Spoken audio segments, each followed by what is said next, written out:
کون لوگ ہدایت پر ہیں، اور وہی جو لوگ ہدایت پر ہیں وہی بڑی کامیابی پائیں گے۔ اللہ تعالیٰ نے فرمایا ہے یہ سورۃ البقرہ کی پہلی 4-5 آیتوں میں، اور آیت نمبر 6 میں اللہ تعالیٰ کہتے ہیں ان الذین کفروا سواء علیہم اانذرتہم ام لم تنذرہم لا یؤمنون۔ اللہ تعالیٰ کہتے ہیں کہ بے شک جو لوگ کافر ہو چکے ہیں یا جو لوگ کفر کرتے ہیں، برابر ہے کہ آپ ان کو ڈرائیں یا نہ ڈرائیں، وہ ایمان نہ لائیں گے۔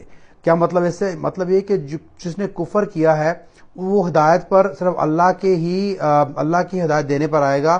بالکل آپ پر فرض کیا گیا ہے کہ آپ تبلیغ کریں، آپ لوگوں کو ہدایت دیں، لیکن آخری فیصلہ اللہ کا ہی ہوگا۔ جو لوگ کفر کرتے ہیں، کفر ہے کیا؟ کفر یہ ہے کہ جو لوگ قرآن کو جھٹلاتے ہیں، چاہے پورے قرآن کو جھٹلائیں، چاہے قرآن کی ایک آیت کو جھٹلائیں، وہ کفر میں شامل ہو جاتے ہیں۔ یعنی کہ اللہ تعالیٰ کی بات کو جو جھٹلاتا ہے وہ کافر ہے۔